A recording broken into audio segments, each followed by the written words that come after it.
Good morning, everyone. Welcome back to our morning coffee time for Thursday, July the 16th. I think yesterday I took most of the time going over this section on mental cultivation from the Samanyapala Sutta. I think I also mispronounced that yesterday, calling it the Samanapala Sutta, but it's the Samanyapala Sutta. In particular, talking about how sense restraint and contentment and overcoming the hindrances, the feeling that one gets overcoming the hindrances, and those similes that one might connect to the felt experience of that, as well as the feelings one can arouse and engender once they realize that they're free of those particular burdens or psychic irritants, the harassments of sense desire and ill will, the kind of lack of zeal, mental energy to consciously engage with our experience. So, which is a dimension of that third hindrance that sometimes doesn't get enough focus. In its most popular translation in the English language is sloth and torpor.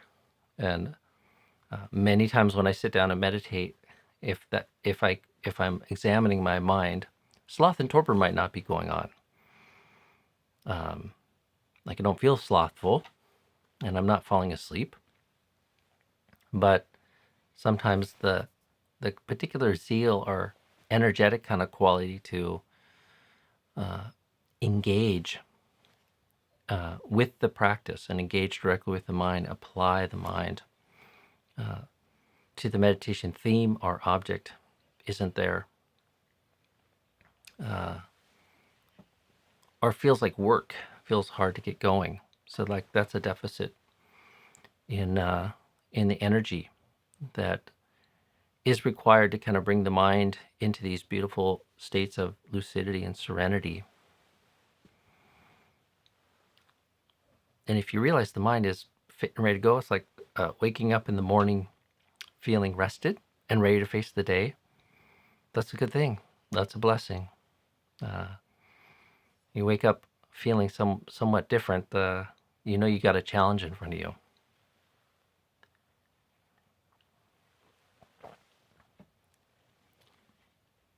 But not being too restless. So the mind being free from excessive energy or restlessness is also a joy. And then free of doubt. So we went all over all that yesterday. I took a fair amount of time. There wasn't much for questions, so today would be a good day. Kind of turn back, put a little more emphasis on any questions or concerns people have, in particular with those themes, but also more broadly the practical themes of being engaged in our spiritual life. So let's see. I see a question here from Eleanor. Good morning, Eleanor. What's on your mind? I sometimes have no interest in what other people tell me. Should I try and change that? Am I too self-centered not to care for what others talk about sometimes?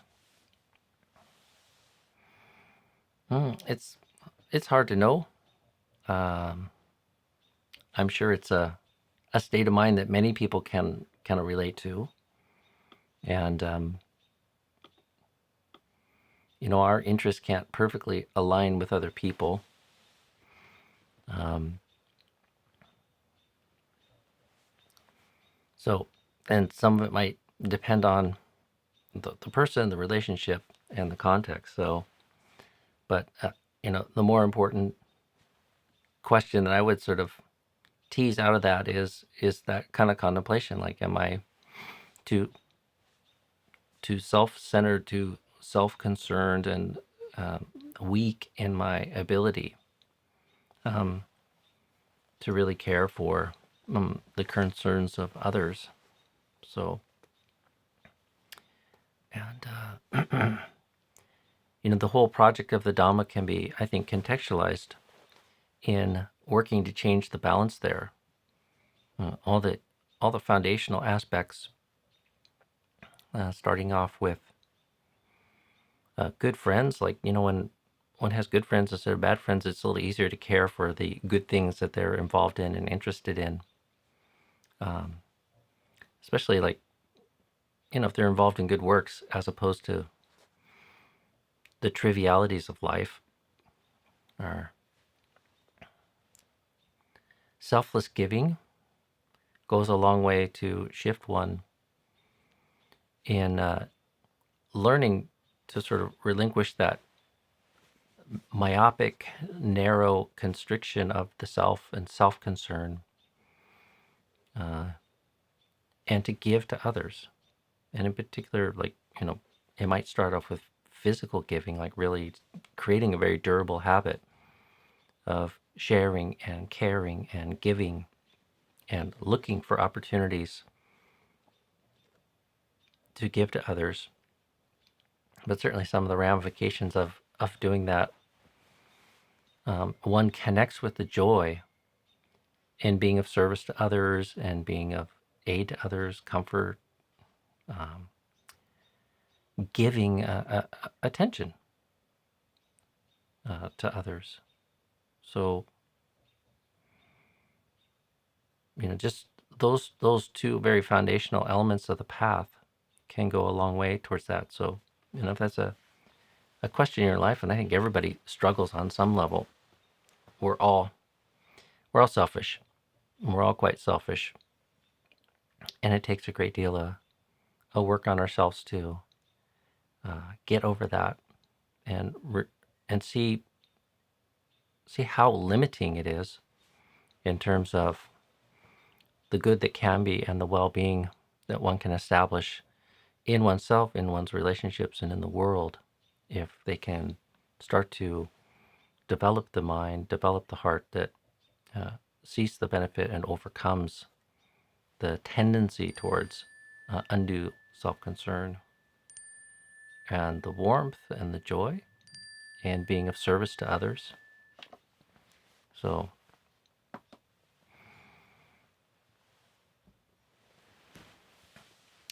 yeah, that's a few thoughts about that. Hopefully that kind of helps.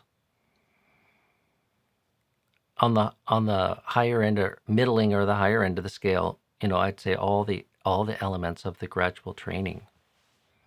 The ethical elements cut against selfishness, but the cultivations, especially of the Brahma Viharas, loving kindness and compassion, and sympathetic joy in particular, really give one a fertile ground for exercising well-wishing and caring for self and others, for all beings, and making that a dynamic and strong kind of emotional capacity in one.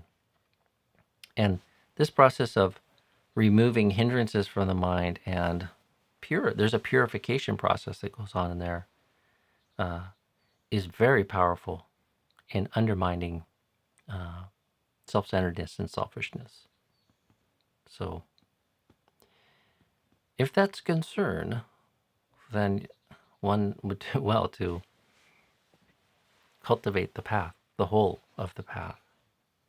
So,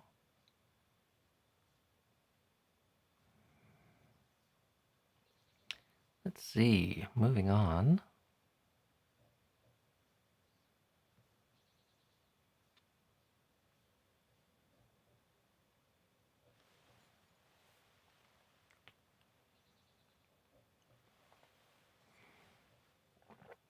And Sumana has a thought that echoes this a little bit. This actually triggers something in me.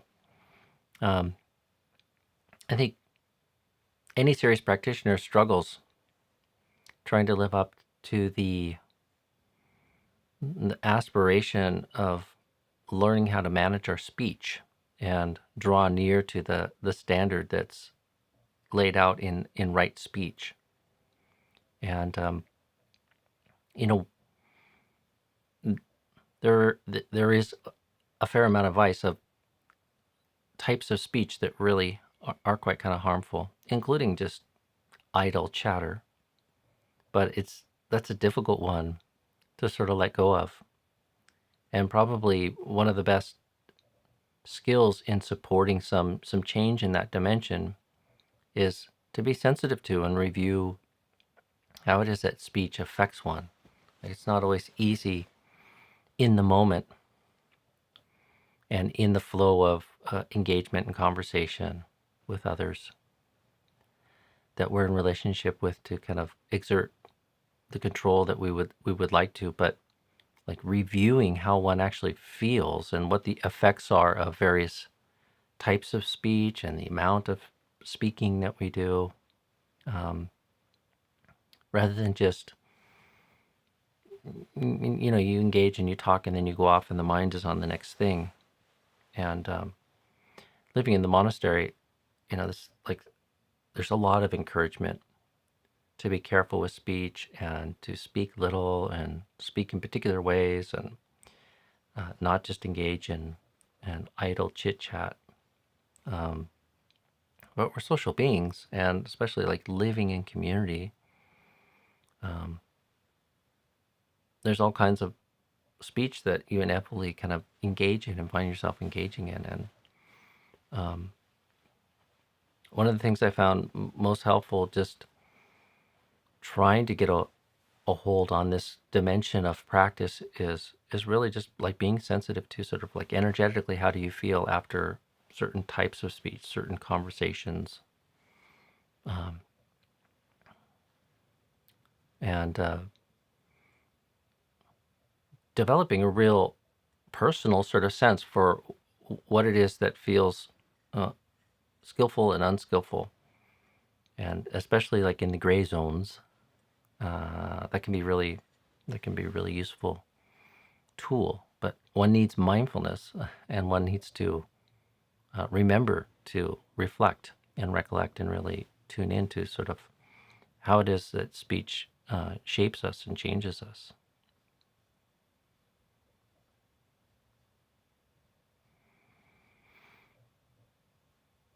So let's see, moving along here.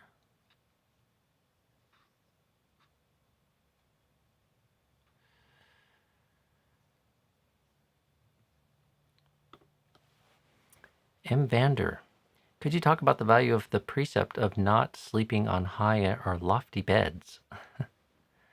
Is this related to the value of guarding the mind or sense restraint somehow? Well, in the original formulation of the rule, I'd say it has something to do with asceticism. So the monks are taking up a life that is simple and non-luxurious, and there was some sense in the time of the Buddha of a fancy bed. And I'm a little out of touch, but I suppose there's still fancy beds. But in the Vinaya, there's actual descriptions of what fancy beds and luxurious and high sleeping places looked like and were built of, and how they were decorated. And so on one level, the rule is very straightforward and practical, like not to have a high or luxurious sleeping place. So you didn't have to sleep on the ground. There were simple, low kind of sleeping platforms or that the monks would build, and they're all specified in the Vinaya. So, and for those of you like are familiar with our alms bowls, like they can fit under a bed. So it's like maybe something that's off the ground a little bit, which has a bunch of benefits in different climates, but not some sort of expensive, high, well-decorated, luxurious kind of sleeping place. So So it's in keeping with the simplicity of the monk's life and the asceticism, one might even say, of the monk's life. And maybe public perception played into that, or cultural norms of the time of the Buddha. People would kind of wonder, what kind of monks are these, if they had certain kinds of luxurious kind of sleeping places for themselves, especially since they're supposed to be devoted to wakefulness. Many of my teachers emphasize another dimension of that, which you don't really find in a clear reading of the rule. And they kind of riff on this precept being an encouragement not to be too indulgent in sleeping. Obviously, sleep is pleasurable, and it, in a very simple ascetic life, it can be one of the most pleasurable escapes. So many of the Ajahns in Thailand, in talking about this precept, would kind of riff and go on an admonishment and encouragement to sleep little and not to have an indulgent relationship to sleep, and the dangers of how that can sabotage one's meditation practice and ability to kind of be energetic in one's application of effort and in meditation. And indeed, the monks will forego even laying down and sit up. And in Ajahn Chah's monasteries, they would sit through the night for the lunar observance days, so approximately once a week, but following the lunar calendar, and practice what's called nesachik, so the determination not to lie down, so foregoing an even extra measure of comfort of even lying down, with the idea that one will get one's restfulness and refreshment through meditation. So it's not to torture the body, but it's to ensure that one sleeps little and that one is finding refreshment and rejuvenation in meditation. So, and it can be very helpful kind of practice to take up. So difficult though. Good morning, Sarah. Let's see. When we were talking about kneading through the body, are we talking about the physical body? Yeah, we're talking about the physical body. The four jhanas are actually known as the rupa body, and part of the rupa means form.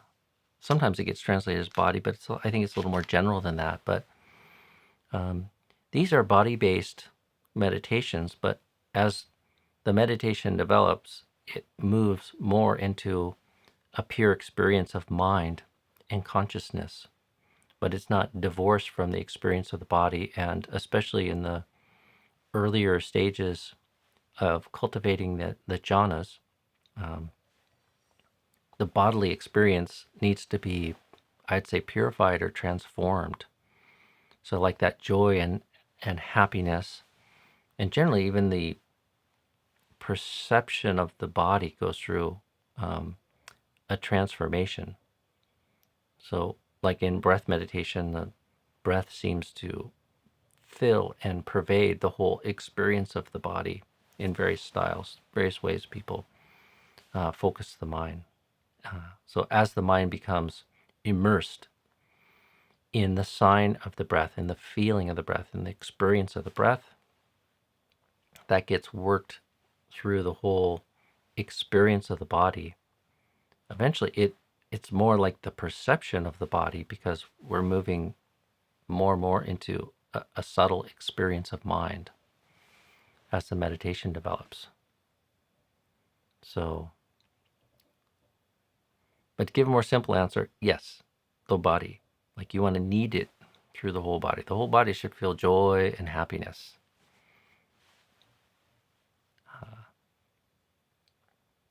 A pervasive sense of joy and happiness.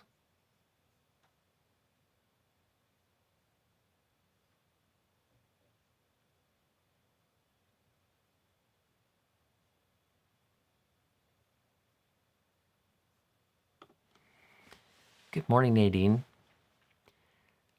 When they know a thought with their mind, they don't get caught up in the features and details. How would you describe the thought in this sentence from the Sutta? Yeah, so what Nadine's quoting here is in relationship to some of the instructions on how to practice sense restraint. So, and I would say, there's kind of two dimensions here that this instruction is sort of pointing to. Like, one is like, thought here is just thought, is mental thinking. And in particular, I would say sankhara, thought formation, volitional formations, views and opinions and proliferations. So, this is kind of like pulling back to a simpler sort of relationship with the realm of thought. So rather than getting kind of lost in the details and proliferating around it, which is kind of how we go, if you watch over the mind, there's like all these sense impressions, and sense contact is constantly buffering the mind, sort of maybe millions of sense impressions in any kind of given moment. But based on our interests and our karma and our desires, certain things arise into consciousness. And if our relationship is oriented towards moving the mind towards this immersive state of serenity, this wholeness of being at one with our meditation object, we're moving away from the diversity of thought. And on some level, there has to be some sort of sense that our typical relationship to these things is unsatisfactory. It's dukkha. So, we're wary of getting caught up in the details. Thoughts are still kind of there, and we don't really have the control or the ability just to shut them off, like flipping a light switch. It's like, okay, I'm going to meditate now. No thoughts. Like, you can't do that. So thoughts are still sort of bubbling. But how is it that we create the conditions and progressively sort of move the mind to a place where it can develop the meditation? And this instruction is kind of pointing to that, both in the meditation, but I would say also in a period where you're really trying to put forth more energy into supporting the cultivation of these states of mind. One has to be applying this, I would say, even more generally in your life. You can't just wait until you sit down, especially if you're just meditating a couple hours a day.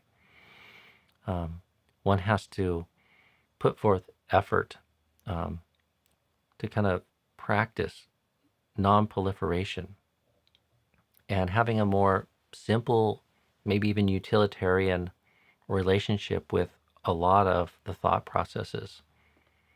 So, not getting caught up in it. Like, one way is just let thought be thought.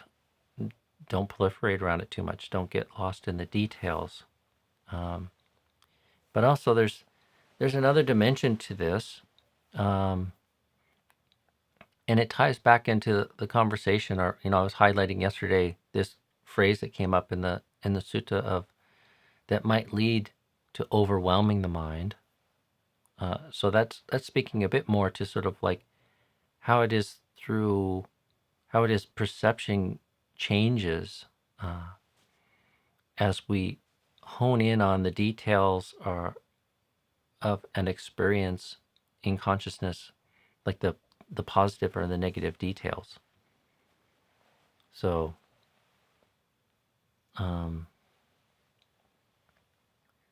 so by changing the kind of relationship to thought, and I would say guarding against putting too much attention or making too much of what it is that you like or don't like about what it is that one is perceiving,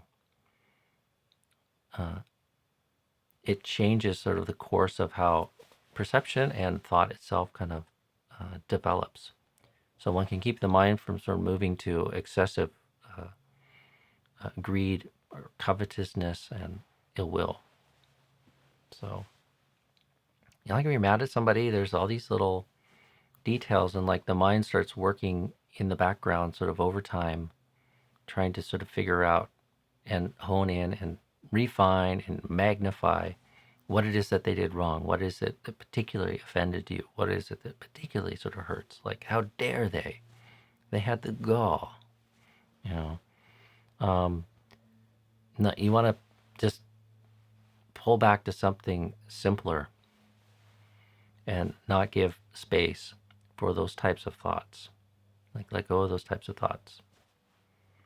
And the same thing is true of the positive dimension, where we're honing in on what it is that we think is so great about that. What is it that excites us so much about that? So that I need it, I want it, I need it. Or that it's so attractive to me. The mind starts going through a little filtering process. And it's like, like, don't like, what is it? Oh, I like that. And it's zooming in, magnifying. Those are thought processes. There's volition and intention sort of working there to sort of shape and nurture the first and second hindrances. So, and the concept of volition in Buddhism includes very refined forms that I think escape most of our kind of ability to consciously apprehend them. It's not just this kind of loud, gross, very conscious sense of intentions and volitions. It works on a very subtle form as well. So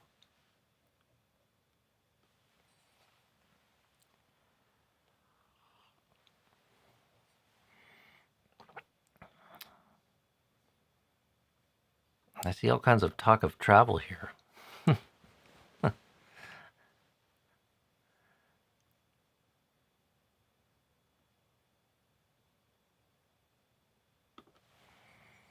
Good morning, June. Could you speak to how to skillfully attend to one's views and opinions within group decisions, aiming for consensus? The ordained Sangha has guidelines, yes?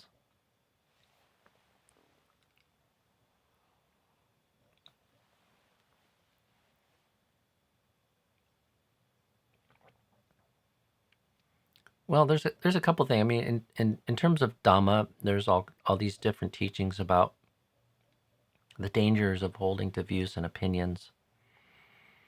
And, there's a couple dimensions to it. Like, one is that's a great foundation for self and selfing. One tends to feel that the view one has is particularly true, particularly sort of right, and some of that is just the expression of self. And it feels true, but that's because it feels like me, and it feels like my truth. It feels right to me, but obviously in working with others, we find out that not everybody necessarily sees it the same way or feels the same way. So, so there's a bunch around, I'd say, the dangers of that, and I guess not just seeing the folly of that, but it's getting what one wants is not necessarily sukha, it's dukkha, and it's still unsatisfactory. And part of like the conflict in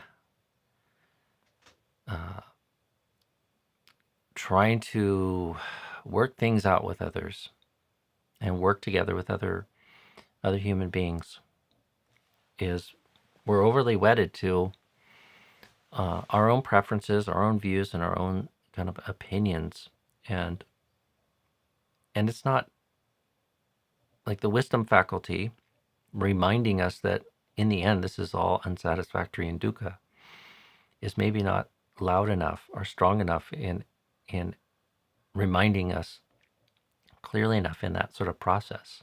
We get kind of lost in the good as it seems to us or as we see it. And, on the bigger scale of things, like, good is relative. And on a deeper level, it's still dukkha. It's still unsatisfactory. So, and one has to be careful about that. I would say the bias towards feeling that our view, our position, what feels right to us, what feels comfortable to us, is truer um, than maybe it really is. I guess is the way to put it.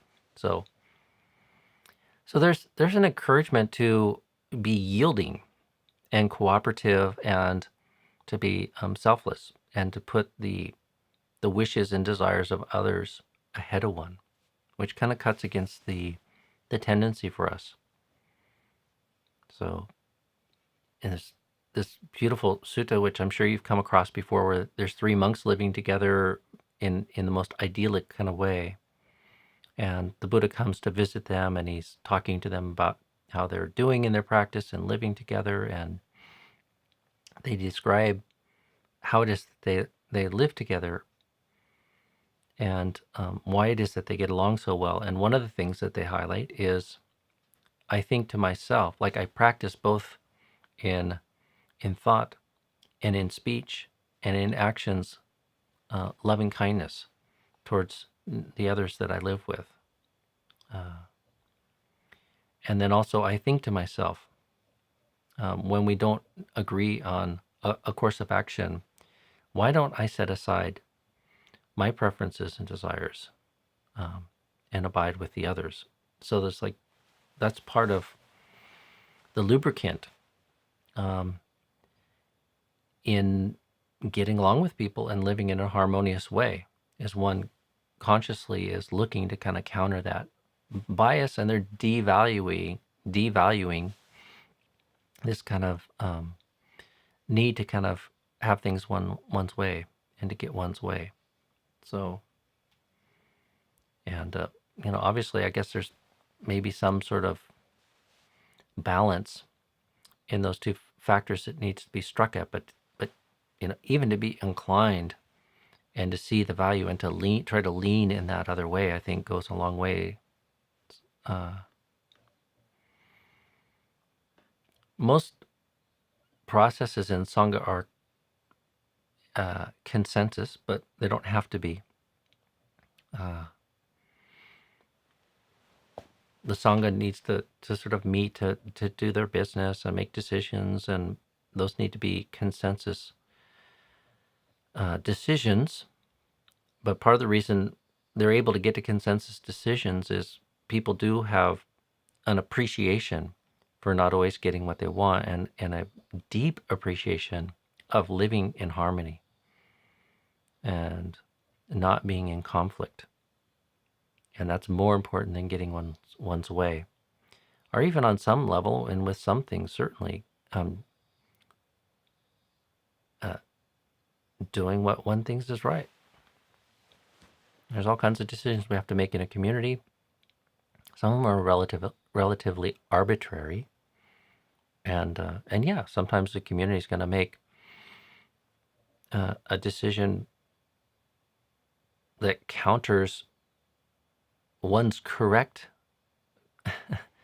insight into a better course of action, or a better decision, but it's still dukkha, it's still unsatisfactory, and it's that's okay. So we can't be attached to what seems perfect but really is unsatisfactory and flawed. So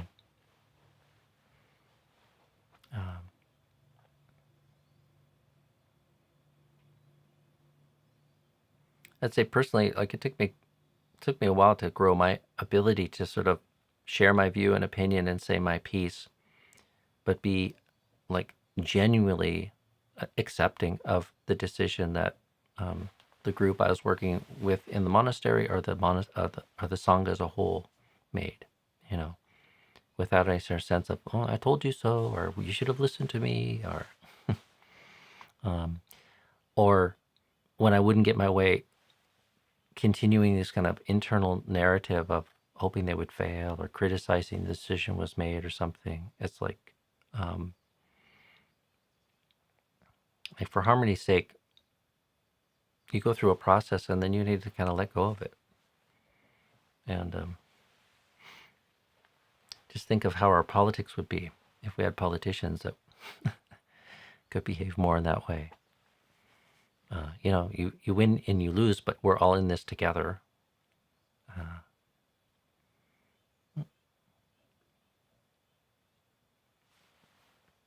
So, anyways, there's a few thoughts for you there, June. It's a nice question and a profound challenge.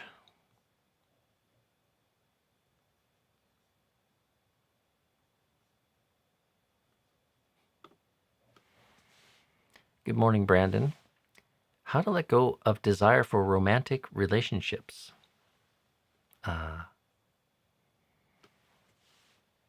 Well, the short answer is like understanding that romantic relationships too are anicca, dukkha, and anatta. It's an ephemeral. Depends what you mean by romantic relationship. I mean, there's the very ephemeral romance,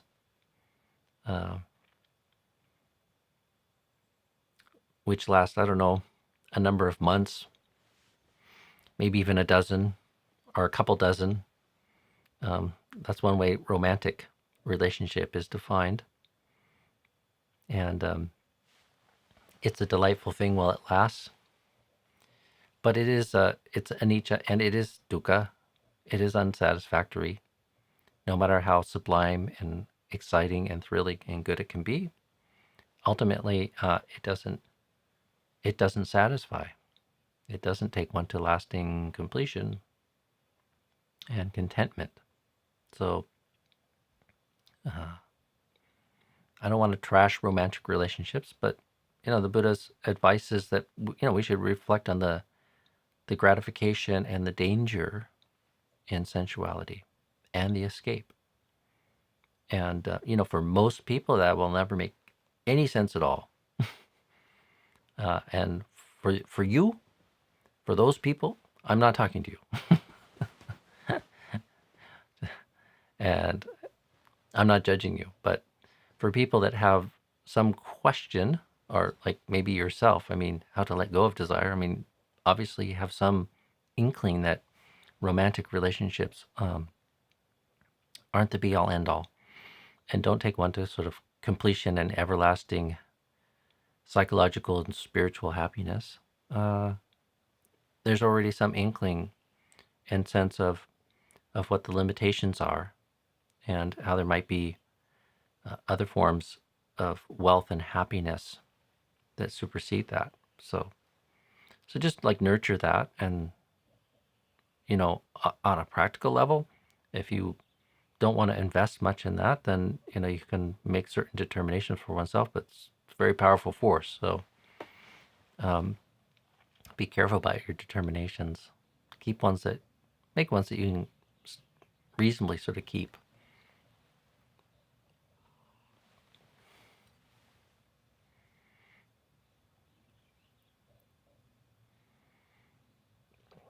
It sounds a bit cruel, but I have this refrain thinking about human relationships. And no matter how good they can be, especially romantic relationships, I often sort of think it'll end in tears. And that helps sustain me as a monk, but I think also it is true. So even if you have the most perfect, ideal, loving relationship with somebody you consider your soulmate, and you live dozens of years together in the most noble and beautiful way, like one that's exceedingly rare. But even then, the kind of co-mingling of identity and the dependence on the happiness that comes from that ends in tears. Eventually, someone has to die. Separation comes at some point. So that's the best case scenario. It seems it's only for the fairy tale that one has that perfect relationship, and and the lovers depart, maybe at the same time, or if not at the same time, with a perfect letting go and appreciative joy in the time they shared. I mean, it just doesn't happen. That's the rarest of the rare experiences of romantic relationships or loving relationships. So usually it ends in tears a lot sooner than that. So, um, so anyways, that's the monk talking about romantic relationships. And if you disagree, my apologies. But who else is going to talk to you like this? So most of the world seems convinced that it's the be all end all to meaning and fulfillment. The Buddha doesn't see it that way. So,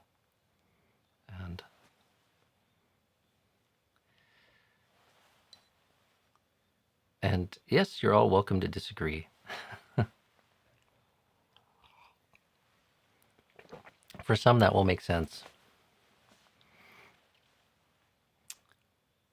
It will end in tears. Okay, well, that's enough for today. Wish everybody well, and we'll see you all tomorrow on the morning coffee time. So be well.